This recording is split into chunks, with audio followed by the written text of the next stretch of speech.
The more well-known the agency confronting you is, the less trouble you're usually in. Like, if it's the cops at your door, it could just be a noise complaint. FBI might just be there for tweets, obviously still bad, but here, a comparison. If you ever run in with the CIA, you're probably in trouble, but if you ever run in with the Office of Naval Intelligence, then you've definitely fucked up. Did you know that the USPS has its own investigative force? You might be thinking like, oh, as in some dudes in baby blue button-ups who search for missing mail.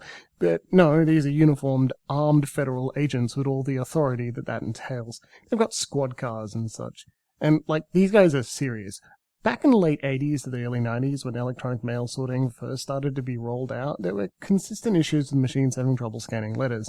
It wasn't a super common problem, but it happened a lot in multiple states.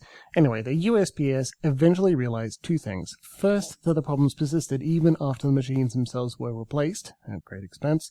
And second, that it was really limited to Michigan and some surrounding states, with only rare occurrences elsewhere, which might be unrelated.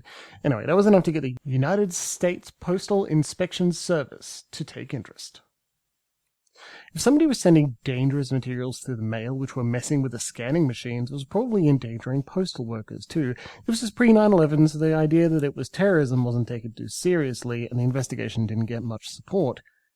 Anyway, it takes months of waiting for machines to break down, cataloguing the mail they'd been handling, cross-referencing it, etc., to narrow down the source of the mail to somewhere south of Detroit.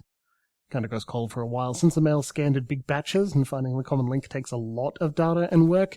Anyway, it's like October 91 now, and they think they've finally got it. They found a specific batch that's tripping machines up, and they're going over it with a fine-tooth comb when an agent's pager starts freaking out. After experimenting, they realize that whatever's fucked with the scanning machines is also fucked with the pager, and they realize that it might be putting out radiation. Big oh shit moment. They isolate the whole batch and get a big medical checkup, but they're alright. Geiger counter picks up nothing. What they do find, however, is that there are like 60 letters in there that are each putting out small amounts of non-ionizing EM radiation, so basically safe to handle, but together they're enough to flip some bits in the janky 80s tech that they've got and cause occasional scanning errors. And get this, they're all from the same address.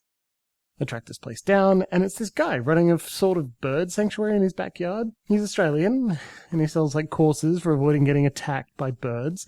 And he spends a lot of time hanging around these birds, right?